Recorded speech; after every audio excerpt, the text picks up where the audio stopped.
แล้วอาจารย์เปิดมาเปีย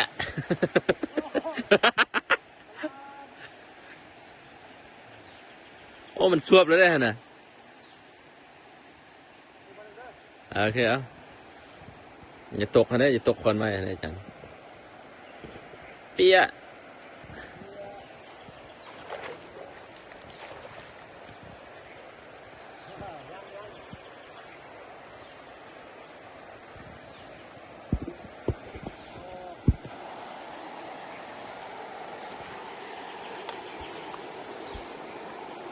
ว่าไรเลยนะ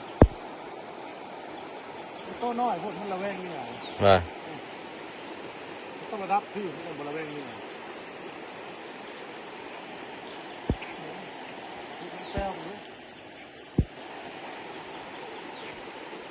โอ้จะได้กินอยู่บ้านนี่ดังไฟทาได้อาจารย์ก็ไปห่วยได้ยังไงครับฮะได้ใบไม้2 ใบเอาได้ใบไม้2 ใบเปีย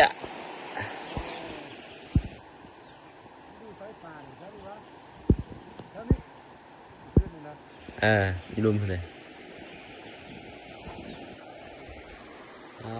น้ำหมอกโอ้ธรรมศาสตร์ทางนี้ต้นไม้ใบหญ้าครบ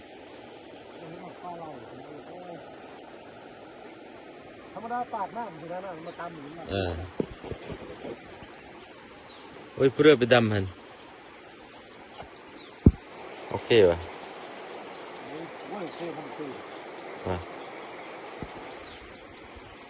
ตายสดดิบเดี๋ยวนี้แม่เราฮะเนี่ยแม่เราฮะเปีย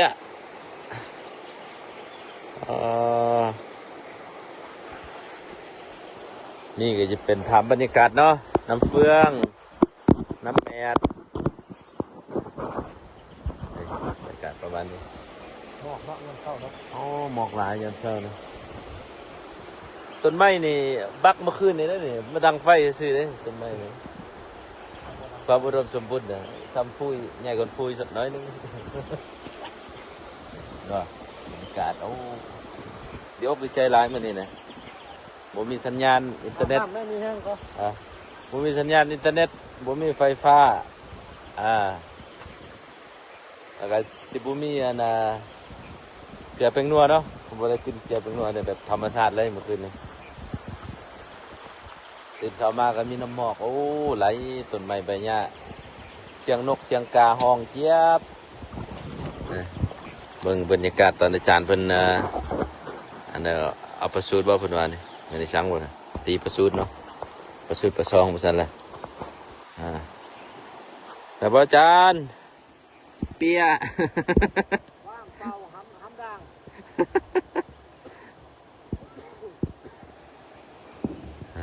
แล้วดูปากคำปากคำเนาะ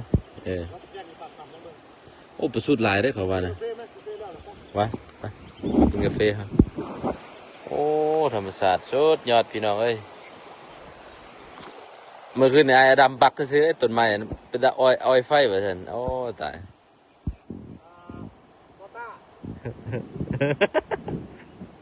ส่วนจันตาเนาะ